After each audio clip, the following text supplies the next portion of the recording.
pray for love and unity, and that the church would find new zeal and commitment to the mission and purpose of our Lord and Savior, Jesus Christ. You're a liar! You're a liar! Before I formed you in the womb, I knew you. Before you were born, I set you apart. Well, it's that time again, ladies and gentlemen, for the Political Pulpit. I'm your host, Josh Navarrete, and it's so good to be back on the program this Monday afternoon after a great week of vacation and work travel into Dallas studios in Dallas, where it looked great at OSN.TV. So good that we have a special announcement for everybody here that's watching and that continues to watch here in the future. Go to watch.osn.tv. Hopefully I said that right. Yes, it's watch.osn.tv and use promo code Josh. Not only are you going to see the Political Pulpit featured on there, but a lot of exclusive content and videos from End Time Ministries. Whole lot of other stuff being added onto there, as well as other shows from other sources. So it's your only source for content, your only source for news and end time prophecy, our show, other ministries. A lot is happening with this ministry, with this show. So we're super excited to partner with Only Source. Again, go to watch.osn.tv and use promo code Josh. And you're going to be able to subscribe to a new platform and app so you can see us on an app. So I think it's so good. So many amazing things happening as we continue to press forward. And then again, we want to thank our partners. We couldn't do this without you. Our partners that have joined Political Pulpit Partnership. You've made this job much easier and a little bit better as we continue to press forward with technology and new channels and new sources. We're also getting ready to partner with a huge network that I think is going to blow your guys' mind and blow you all away. But we'll hold that just for a little bit longer until it actually happens. And then, of course, like, share, and subscribe to us on YouTube. And, of course, you can see us on Rumble and X and Facebook. Follow our channels on Instagram and TikTok. We're doing all the things we can do to get the word and the message out. But today we're going to cover the news because there's a lot going on. And if you sleep too long or if you blink too much, you're going to miss a lot of what the president has been doing because he is on a roll. It feels like he doesn't sleep even on a golfing trip. He's still making deals and making things happen. As a matter of fact, we'll get into this a little bit later in the show. But the president, while at Mar-a-Lago, ordered some strikes against the ISIS leaders and has made a huge impact in the world. Of course, the media isn't too happy about the wins, so they tried to find losses and tried to pin things on him. And they're running out of things to say to accuse the president of and all that's happening. And so we're going to jump right into it. Let's take a look at the News Explore page of X. We're going to start with X because that just seems where you're going to find a lot of what's happening right here, right now.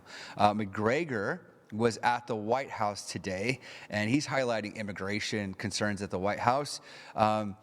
Today is St. Patrick's Day, so it's kind of fitting that Conor McGregor was there. Conor McGregor, during a White House press conference on St. Patrick's Day, addressed what he described as an immigration crisis in Ireland. He criticized the Irish government for allegedly neglecting domestic issues in favor of international concerns.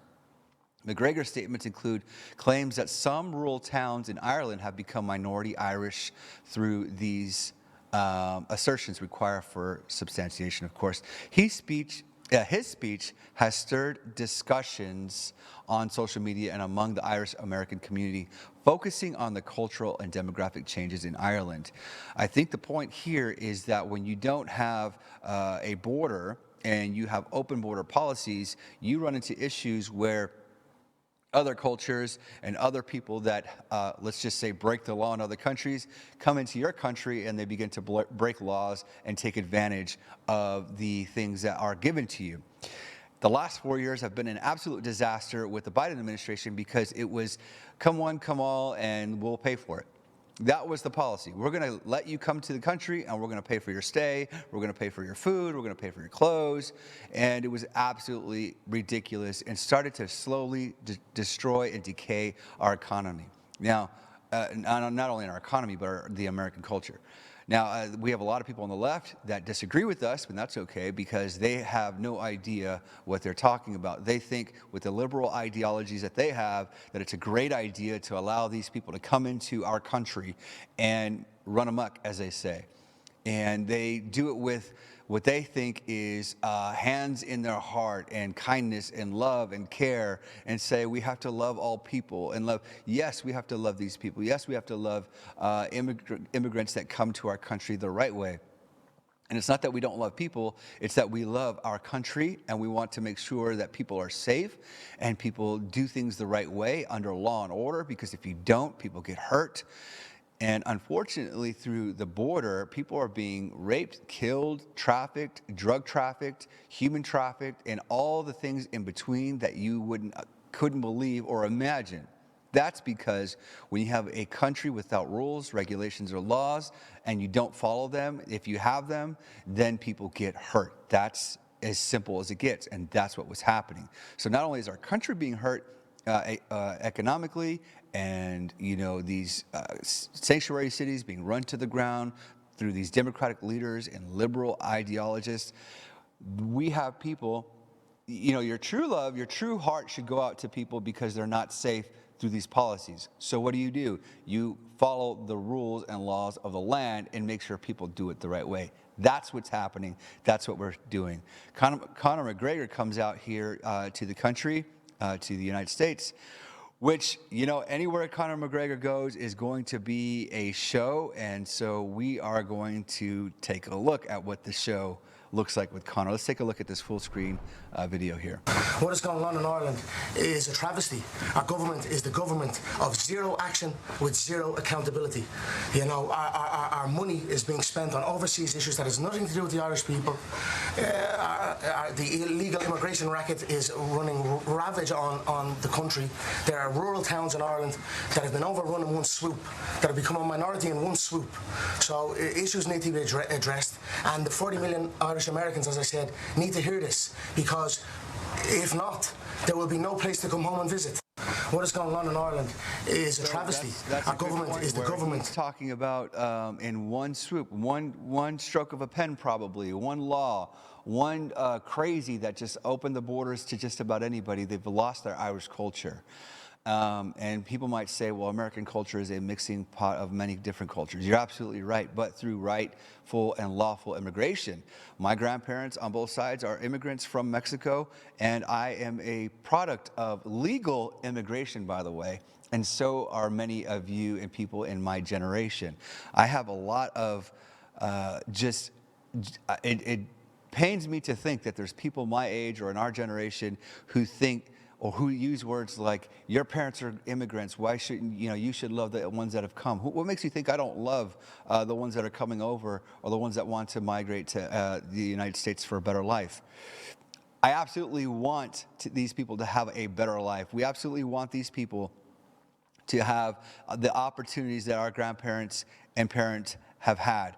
But we don't need them to just come on over, take advantage of our laws, take advantage of our economy, take advantage of everything that we know to be true, to be an American story. And you can literally destroy that by using open borders and using policies like the left has done to destroy this country. And we're over it. So no more of that.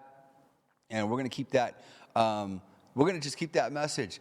The border needs to have a wall, but the border needs to have a door. That's the key. A door, a fixed door, a door that allows people to apply, to come over, have visas, have working visas, to do things the right way, and to seek asylum, because there are people that leave countries that are in, what about all the Christians that are being persecuted across the world? We're talking about Christian. This is a Christian nation. Why don't we go rescue Christians from these people that are being killed in the Congo, the Syrians that have been mutilated by the radicals over there in Syria? What about those people? Those people, that's an example where they could seek asylum and find refuge in a country that welcomes Christians, and it's a Christian nation, by the way. So anyway, That's what I think about that. Let's continue to move on. Trump's administration, however, continues to be under fire under these deportation moves. Here it says the Trump administration invoked the Alien Enemies Act of 1798 to deport alleged members of the Venezuelan gang Tren de Aragua to El Salvador. Okay, so first of all, let's talk about how crazy this is. We have to go and enact this old law in 1798 to make sure that Venezuelan gangs don't run amok in the country. And people are freaking out about it. There's a reporter that we'll get to that asked Tom Homan, how do you feel about resurrecting an entire 200-year-old law? And he has an amazing answer where he tells the people, well, we follow the Constitution, which is much older than that, and you don't say anything about that. Anyway, so this is in El Salvador. Despite judicial orders halting such actions, this move has sparked significant debate over due process, with critics arguing that the individuals involved were not afforded legal proceedings. In response to a journalist's query about the law's antiquity, meaning that it's old, Tom Homan, the border czar, defended its use by referencing the enduring validity of the Constitution. Legal challenges have arisen with a judge. By the way, this is a crazy, crazy thing this judge has done. He blocked further deportations under this act. He blocked deporting gang members from Venezuela. Like, what in the world are you thinking? What is wrong with this guy? This is raising questions about the balance between national security and individual rights. If you're a gang member, an immigrant from Venezuela committing crimes, you don't have American rights. You have to leave this country, you go to prison, and you get out. Simple. It just makes no sense. When you break the law in this country, you violate a lot of your rights and you lose a ton of your rights. You become property of the state or the federal government. That's why you get arrested and you go to jail or federal prison when you break the law. And to think that there's an American judge in the United States that would block the president, Tom Homan, our ICE, and everybody that secures the border from deporting Venezuelan gang members. It's absolutely disgusting and ridiculous. Take a look at the question here. Let's see if I can do this properly. Somebody asked Tom Homan about this that we just read. Take a look. You say to those who claim you're using a 200-year-old law to circumvent due process? An old law? Not as old as the Constitution. We still pay attention to that, don't we? But some would say this is... How many more terrorists do you plan on deporting to El Salvador? That's exactly right. An old law. It's not as old as the Constitution. We still follow that, don't we? It's exactly right. It's just unbelievable how these reporters tried to find anything. How could you be a reporter to even challenge that? I mean, they're out there. They're crazies. I guess they have to work and they have to keep a job. And they're even asking the president the same question. Criticism that the alien enemy. They're asking the president the same question while he's on Air Force One. Let's take a look. The Enemies Act has only been invoked 3 other times. They were all during times of war. Do you feel that you're using it appropriately right now? Well, this is a time of war because Biden allowed millions of people, many of them criminals, many of them at the highest level. They emptied jails out. Other nations emptied their jails into the United States. That's an invasion. And these are criminals, many, many criminals. Murderers, drug dealers at the highest level, drug lords, people from mental institutions. That's an invasion. They invaded our country. So this isn't, in that sense, this is war. So basically, these reporters are trying to say that you're using something that is out of line or out of touch, I would say. It's almost like they're saying, well, this is too old. This was a time of war. That's why they enacted this act. And the president simply says, this is a time of war. Our country's been invaded. So, you know, I'm getting tired of hearing all the excuses from the left and the crazy ideas and these reporters. Like the questions they ask is ridiculous. And I guess they got to ask them because of where they work. But who knows? Very interesting. Something really crazy happened over the weekend. Trump actually declares that Biden's executive orders pardoning, they weren't executive orders, but they were pardons of the last ditch effort to pardon a bunch of people at the end, that he didn't legally do it with a stroke of a pen. They used auto pen and did this digitally, and didn't go through the right process to sign these pardons. And he's calling them void. So now what's going to happen? I think this is crazy. And the fact that the president figured this out, or somebody pointed this out, this is huge. Former President Donald Trump has declared that pardons issued by President Joe Biden to members of the January 6th committee and others are void and vacant, claiming these were signed with an auto pen without Biden's knowledge. We all know that President Biden looked like a zombie out there, could barely walk, could barely talk, could barely do an interview. Everything was staged. He was moved in and out. He's fallen and taken trips and falls. An absolute disaster of a president. And now we're finding out that he couldn't even sign the pardons himself and go through the right channels and processes. This assertion has sparked a debate on the legality and ethical implications of using such devices for official presidential acts. If you can't sign a document and you can't read it and you can't understand what you're doing, then you first of all, should be president. But second of all, there should be a legal process to that. And I believe it's been violated. And by the way, the president says that those that have done this without the previous president's knowledge could have broken the law. So let's see what that looks like. It looks like Caroline Leavitt responds to this. Let's see. Let's take a look. Talking about issuing preemptive pardons to these people. But was he aware of his signature being used on every single pardon? That's a question you should ask the Biden White House. Is there any evidence on that he wasn't aware of it? You're a reporter. You should find out. Okay, Sean. That's so simple as that. She says, "You're a reporter. You should find out." I don't know why it froze, but we'll get the right clip for you guys. Let's see if we can get that. Let's try again, guys.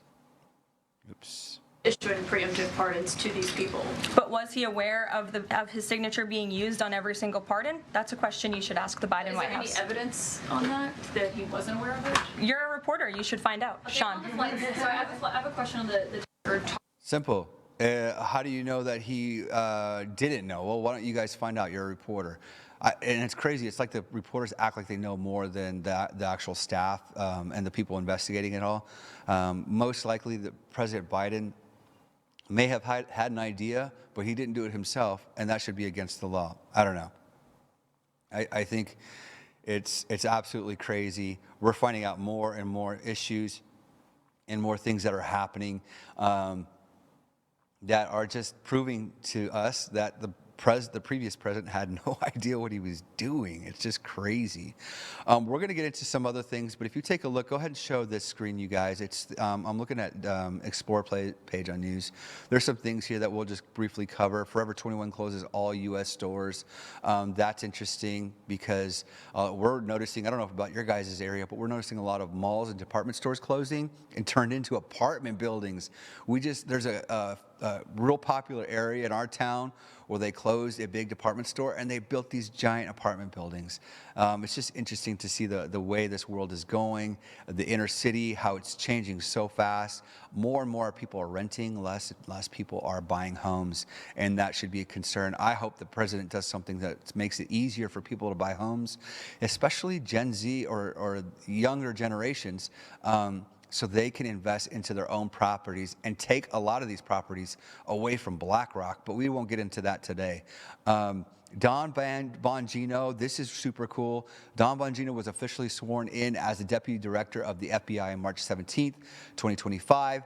His appointment has sparked considerable discussion on social media, with many referring to it as a significant move against perceived bureaucratic corruption within the agencies. Bongino, previously known for his tenure in the Secret Service and his conservative media presence, is seen by some as a reformer within the FBI. I love this. Benny Johnson says Dan Bongino has just officially been sworn in. as Deputy Director of the FBI. This is super cool. He's got a great show. I mean, many of us watch and model after it. He's done amazing things, but we need people like this. I'm telling you, it's like the Avengers are in the president's, on the president's team, from the White House to the agencies, the 4-letter, 3-letter agencies. This is huge. I can't wait to see how America continues to turn around. I think we even have a report here of egg prices dropping drastically. And of course, French, they want the return of Statue of Liberty. Good luck with that. You're not going to get it. And then Trump versus Judge Boasberg, deportation clash. We just talked about this earlier. We're going to take a break and go to commercial. We want you to see BlinkBed at blinkbed.com. We have a lot of happy customers because they're getting rest, they're sleeping well, their aches and pains are going away, they're staying nice and cool because they're sleeping on a Blink bed. We'll be right back. Today's episode of the Political Pulpit is proudly sponsored by Blink Bed, the ultimate solution for a good night's sleep. As we navigate the complexities of politics and faith, it's crucial to rest well. Blink Bed offers a revolutionary mattress designed with your comfort in mind. Crafted with cutting-edge technology and the finest materials, it's a sleep experience like no other. Did you know that Blink Mattress is the only mattress certified by the American Arthritis Foundation? Say goodbye to restless nights and wake up rejuvenated, ready to face the day's challenges. Blink Bed is not just a mattress, it's an investment in your well-being. So visit www.blinkbed.com and use code PULPIT24 for an exclusive 20% discount. That's www.blinkbed.com. Because a well-rested mind is a powerful mind. Blink Bed for a sleep experience as enlightened as your political insights. Thank you so much to blinkbed.com, our first and our very own sponsor. It's made and manufactured in Arizona. So we ship, roll pack the mattress, put it in a box. It gets shipped to your house, right to your door, and then you get to set it up. And so you can't go wrong. It's not like the other mattresses that are shipped overseas and they're packed, mass packed in crates and huge containers, and they come overseas and then they just get sold for cheap, and you just get some whatever mattress. This mattress has been carefully crafted by an American company, made and manufactured in Arizona, so you can't go wrong. We're not going to get hit by tariffs. Blink Bed will not get hit by tariffs because it's made here, and that's amazing, and that's the goal, to get manufacturing back into the United States, jobs back into American hands, and that's what we're supporting, and thank you to Blink Bed for that. All right, moving on. So BBC News is reporting that more than 200 Venezuelans alleged by the White House to be gang members have been deported from the U.S. to a supermax prison in El Salvador, even as a U.S. judge blocked the removals. El Salvador's President Bukele wrote on social media that 238 members of the Venezuelan gang Tren de Aragua had arrived in the Central American country, along with 23 members of the international MS-13 gang on Sunday morning. So think about that. That would be a huge win, right? Okay, we got gang members, we deported them, and we put them in prison in another country. Hallelujah. All are celebrating. Wrong. A judge here in the United States wants to block that process because he thinks that that President Trump is breaking the law by invoking a centuries-old wartime law. Unbelievable. Why? So there's so many things to work on, so many things to help keep people and Americans safe, and you want to block deportation of gang members, people that steal, kill, rape, murder, traffic, drug pins, and sell and traffic drugs in and out of this country. Who are you really protecting, and what are you doing as an American judge? Let's continue to read on if we get back to that page. It says, neither the U.S. government nor El Salvador has identified the detainees nor provided details of their alleged criminality or gang membership. Of course, this is BBC, so they're going to find any excuse, losers. A federal judge's order prevented the Trump administration from invoking a centuries-old wartime law to justify some of the deportations, but the flights had already departed. Oopsie, too late, posted Bukele. So, I mean, come on social media referring to the judge's ruling. A video attached to one of his posts shows lines of people with their hands and feet shackled, being escorted by armed officials from their planes. I think there's some images here. Take a look. There they are. After lawyers told him that planes with deportees had already taken off, there's that judge, Boasberg, gave a verbal order for the flights to turn back. U.S. media reported, although that directive did not form part of his written ruling. So this judge thinks he's got like a verbal order that everybody should follow. Oh, we want these guys back because it's breaking the law. The 1798 law that Trump used to deport migrants. Like, this is ridiculous. People are just out of their minds when it comes to that. But anyway, I don't know. I like the idea that the president is using his laws that he has at his disposal and utilizing these tools to deport illegal immigrants who are breaking the law. I don't understand what the big deal is. There's this... I guess his name's James Boasberg. He's the incoming chief judge of the U.S. District Court in Washington. Oh, guess what? He's in Washington, D.C. Would you believe that a liberal judge in Washington, D.C. is trying to block the president? So, you know, we have a story out of Real News Now who's covering this. They kind of lay out who this guy is, who this judge is. It says on March 15th, the U.S. federal judiciary halted for a period of 14 days any possible deportations tied to a relatively obscure wartime statute invoked by the President Donald Trump. The act, known as the Alien Enemies Act from 1798, was enforced against a Venezuelan gang. That's how it goes. Like, that's amazing. You found a way to go against these gangs. These are people that use abduction, kidnapping, it says here, organized crime, target assassinations. I mean, these are what these people do, and he's using the tools that he has. So, hallelujah, thank the Lord, they got it done, and hopefully this judge can get out of the way and do the right thing. And maybe it's probably just a logistics thing or something, who knows. But anyway, moving on, we're going to go to Donald Trump launches strikes against, first of all, before we move on, we all have to pay attention as Christians and as believers what's happening across the world. What I want to start doing on this show is I'm hoping to bring in end time news, like news that's happening in the end times according to Scripture. I truly believe we're seeing the end time prophecies come to fruition because there's a lot of things that are lining up. So we got some friends, obviously, at End Times, Vince Stegall and Doug Norvell, that these guys, and we got Dave, these guys are on it. They know exactly what's happening in the world, and we want to include them. We want to see if they're going to join us on the show so they can help inform us of what's happening in the end time. So I'm going to start by jumping in and talking about what's happening in the world today. As a matter of fact, we have some news stories that are coming out of Iran.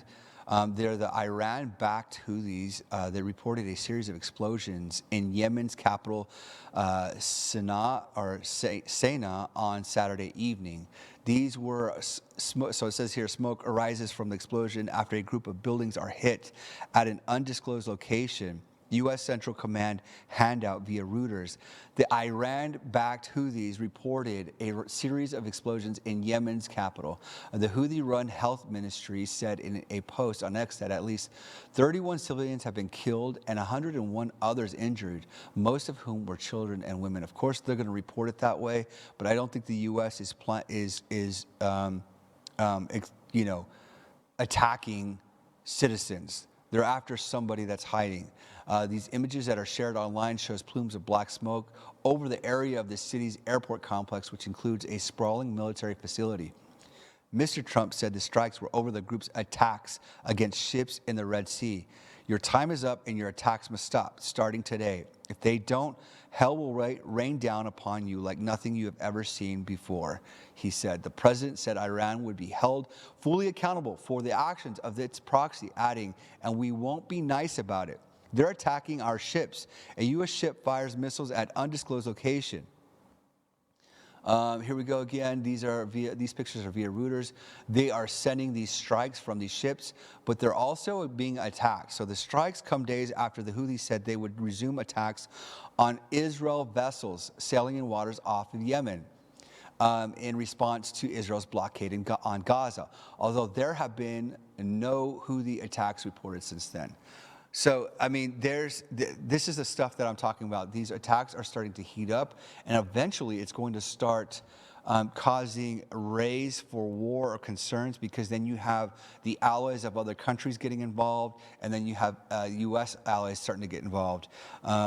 So there's a lot to pay attention to. We have a news report here. At least 30 killed after U.S. launches strikes in Yemen. Let's take a look here. Houthi rebels in Yemen overnight for what the president calls a campaign of terrorism against the American military. ABC's Selena Wang following it all from Washington this morning. Good morning, Selena. Good morning, Gio. This is the largest and most significant military action from President Trump in his second term. Since October 2023, the Houthis have been relentlessly attacking ships in the Red Sea, and it's been causing costly disruption to one of the most vital shipping routes in the world. Overnight smoke rising over Yemen's capital after the U.S. launches large-scale strikes against Iranian-backed Houthi militants. According to Yemen's Ministry of Health, at least 31 people have been killed and more than 100 wounded in the strikes. The ministry claiming most of them are children and women. U.S. Central Command releasing this video of F-18s taking off to carry out the airstrikes, and the White House sharing these images of Trump watching the airstrike from his golf course in Florida. Trump saying the Houthis have waged an unrelenting campaign of piracy, violence, and terrorism against American and other ships, aircraft, and drones. We will use overwhelming lethal force until we have achieved our objective. U.S. officials tell ABC the air and naval strikes hit radars, air defenses, and missile and drone systems. The attacks could last for several days and intensify in scope and scale. Yemen's Ministry of Health saying the American aggression on Yemen is a criminal escalation that will not break the resolve of the Yemeni people and will only increase their determination to support Gaza and the resistance. Since the Hamas attack on Israel in October 2023, the Houthis have launched more than 100 attacks on vessels in the Red Sea. Trump now warning the Houthis the attacks must stop or hell will rain down upon you like nothing you have ever seen before, and sending a stark message to Iran demanding they end support for the Houthis immediately. Clearly, the intended audience here was Iran. The Trump administration has made it clear that they want the Iranians to negotiate an end to their nuclear program. And if they don't, there could be military action like we saw tonight directly against Iran. The Biden administration had also launched similar strikes against the Houthis, but it didn't stop their attacks in the Red Sea. Those attacks largely stopped around the time of the Israel-Hamas ceasefire in January. A source familiar with the plan tells me that the U.S. military action that comes next depends on how the Houthis respond. All right, Selena Wang for us. Thank you.